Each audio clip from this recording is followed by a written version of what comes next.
เราไม่จะลีเรากลัวแต่โยกเข้าไปนี่แต่คมมาดองเตียนกับอ้อยเกยเจนมากลางเตียนไอ้สาไม่ได้เขาเรียกมาชีวิตคมเวเตอร์ไม่ได้ก็เอาไปเจนมาเตียนไม่ไปจ้าจะมาโซ่เจนรวมเราเอาแต่มาก่อเรื่องเป็นไปเจนรองเราเตี้ยเราสบายเกยสบายเกยคมเวไพร์ตึกตึกตึกตีอ้อยเราไปจ้าเบียบานไม่ได้เราไปจ้าเราไปจ้ากลัวแต่คมเวตกก็ไม่ไปเจนมอเตียนไอ้มากลางเตียนเราไปจ้าคมเวเตอร์เราไปจ้าไม่ได้លោកគ្រូยังไม่เฮ้ยมีเรียนครูได้อ้อยโนខ្ញុំទន្ទិញបាលីចាំអស់ហើយក៏សាងលបងរួចដែរខ្ញុំបានឡើងលើផ្ទៃសមុទ្ររួចបង្កកទឹកសមុទ្របានជោគជ័យយុទ្ធសាស្ត្រខ្ញុំជិតនៅកម្រិតទី7នៃឋានសួគ៌ម្យ៉ាងទៀតពេលឡើងគោកលើកហ្នឹងខ្ញុំបានរាប់អានមិត្តភក្តិម្នាក់ស្អីរាប់អានមិត្តដែរគ្រូប្រាប់ឲ្យថាក្បួយបង្ហាញអត្តសញ្ញាណប៉ុន្តែគេគឺជាមនុស្សគេរាប់អានខ្ញុំវិញដោយមិនបានរើសអើងខ្ញុំទេថាម្នាក់នឹងជានរណាគេឈ្មោះណាចាហ៎អត់បានទេក៏រាប់អានវាឯមិនគួរណាទៅរាប់អានណាចានឹងទេមិនចឹងណាចាវាជាគុជធម្មពលបិសាឯជាគុជធម្មពលទេវតាវាសនាចាមកជាស្ត្រីនឹងគ្នាប្រហែលថ្ងៃទៀតរទះមេឃាមកដល់ហើយពេលនោះណាចាមានកំហឹងក្នុងខ្លួនហើយបំផ្លាញមនុស្សលោកឯត្រូវតែបង្ហាញមុខមកក្រាបវាឲ្យមនុស្សដឹងគុណឯងជាវីរៈបរោះប៉ុន្តែខ្ញុំមិនចង់សម្លាប់គេទេបុតបិតាបុតមិនអាចរកអានទៅត្រូវជាមិត្តទេត្រូវតែបំភ្លេចមិត្តភាពមួយនឹងចោលទៅ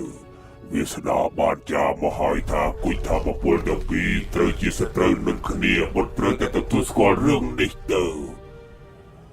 បុតដឹងទេថាទីនេះជាកន្លែងណាគឺវាមាននេះនៅក្រោមមិនមានមួយនេះមានរណ្ដៅភ្លើងធំណាស់រណ្ដៅភ្លើងនឹងគឺជាគុកសម្រាប់ឃុំឃាំងបិសាចរាប់លានប្រភេទដូចជានរកអញ្ចឹងឋានសួគ៌បានចាប់បំបូរអ្នករាជរបស់យើងយាមនៅទីនេះដើម្បី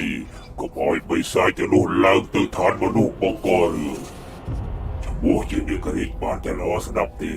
ដោយសារតែភារកិច្ចមួយនឹងអ្នករាជទាំងអស់ត្រូវនៅទីនេះមិនអាចទៅណាបានទេពួកយើងយាមគុកបិសាចមិនខុសពីឃុំខ្លួនឯងដែរទេម្យ៉ាងទៀតនៅក្នុងការគិតរបស់ឋានសួគ៌នាគរាជគ្រាន់តែជាសត្វដេរឆានតែប៉ុណ្ណោះមិនខុសពីឆ្កែយាមទ្វារទេបើនិយាយពីមនុស្សលោកប្រាជ្ញលែងស្គាល់ថាអ្នកជាស្អីផងក៏មិនដឹងការលះបង់មួយនេះវាមិនសមតម្លៃឲ្យពួកយើងបន្តទៅមុខទៀតទេបិតាសង្ឃឹមថាពួកនាគរាជអាចមានសេរីភាពនិងចាក់ចេញពីកន្លែងនេះបានស្ដាប់គ្រួយច្បាស់ពេលឯងពេញវ័យឯងនៅត្រូវមកយាមនៅទីនេះដូចជាបិតារបស់ឯងដល់ពេលនឹងឯងនៅត្រូវនៅទីនេះអស់មួយជីវិតបើចង់ស្នើសុំទៅឋានសួគ៌ឲ្យដកភារកិច្ចនោះចេញពីអំបូរនេះលុះត្រាតែឯងមានគុណសម្បត្តិស្អីមួយមិនចឹងទេគេមើលមិនឃើញឯងទេអូយពងអ្នកគ្រីរបស់យើងសង្ឃឹមលើកបុតហើយអោពីងកុំឲ្យមនោសញ្ចេតនាធ្វើឲ្យខូចកិច្ចការធំអី